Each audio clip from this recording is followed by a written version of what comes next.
തൊട്ടടുത്ത് മറ്റൊരു വാർഡിൽ നിന്ന് ജനവിധി തേടുന്ന കോൺഗ്രസിൻ്റെ സ്ഥാനാർത്ഥി നമ്മുടെ സമര പോരാളി തിരുവനന്തപുരത്തെ പ്രധാനപ്പെട്ട സമരങ്ങളിലൊക്കെ തന്നെയും കോൺഗ്രസിൻ്റെ പ്രധാനപ്പെട്ട സമര പോരാളി കൂടിയായിട്ടുള്ള ബാഹുൽ ഇവിടെ എത്തിയിട്ടുണ്ട്. ബാഹുലെ, എങ്ങനെയാണ് അപ്രതീക്ഷിതമായിട്ടുള്ള ഇങ്ങനെ ഒരു കടന്നു വരും?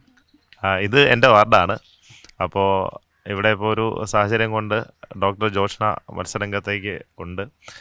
ഈ പഞ്ചായത്തിലെ ഏറ്റവും പ്രായം കുറഞ്ഞ സ്ഥാനാർത്ഥിയാണ്, ഏറ്റവും മിടുക്കിയായ ഒരു സ്ഥാനാർത്ഥിയാണ്, ഡോക്ടർ കൂടിയാണ്. അപ്പോൾ ഞാനിപ്പോൾ എൻ്റെ തൊട്ടടുത്ത വാർഡിലേക്ക് മത്സരരംഗത്തേക്ക് കടന്നു വന്നിരിക്കുകയാണ്. പാർട്ടി എന്നോട് അവിടെ മത്സരിക്കണമെന്ന് പറഞ്ഞു. പുലിവീട് വാർഡിൽ ഞാൻ മത്സരരംഗത്തേക്ക് കടന്നു വരികയാണ്. കുഴപ്പമില്ല, വളരെ അനുകൂലമായ സാഹചര്യമാണ്. ഇന്നത്തെ രാഷ്ട്രീയ സാഹചര്യമൊക്കെ നമുക്ക് അറിയാമല്ലോ. ഇന്നത്തെ ജനങ്ങളത് കൃത്യമായി വീടുകളിൽ പോകുമ്പോൾ ജനങ്ങളുടെ മനസ്സ് തന്നെ നമുക്ക് വായിച്ചറിയാം. കാരണം 10 വർഷക്കാലമായി ജനങ്ങൾ ദുരിതപൂർണമായ ഒരു ഭരണ ഇതിലൊക്കെയാണ് കടന്നത്. വാർഡിലെ വികസന പ്രവർത്തനങ്ങൾക്കപ്പുറത്തേക്ക് സംസ്ഥാന രാഷ്ട്രീയമടക്കം ചർച്ചയാകുന്ന ഒരു തെരഞ്ഞെടുപ്പാണല്ലേ? തീർച്ചയായും. സ്വാഭാവികമായിട്ടും ഇവിടെ ഒരു 50% വ്യക്തിപരമായ വോട്ടാണെങ്കിൽ പോലും 50% രാഷ്ട്രീയം തന്നെയാണ് ചർച്ച ചെയ്യുന്നത്. ഇന്നത്തെ സംസ്ഥാന സർക്കാരിൻ്റെ പ്രശ്നങ്ങളായാലും കേന്ദ്ര സർക്കാരിൻ്റെ കാര്യങ്ങളായാലും ജനങ്ങൾക്കെല്ലാം അവർ അപ്ഡേറ്റ്സ് ആണ്. അവർ ഡേ ടു ഡേ എല്ലാ കാര്യങ്ങളും കൃത്യമായി മനസ്സിലാക്കുന്ന ആളുകളാണ്.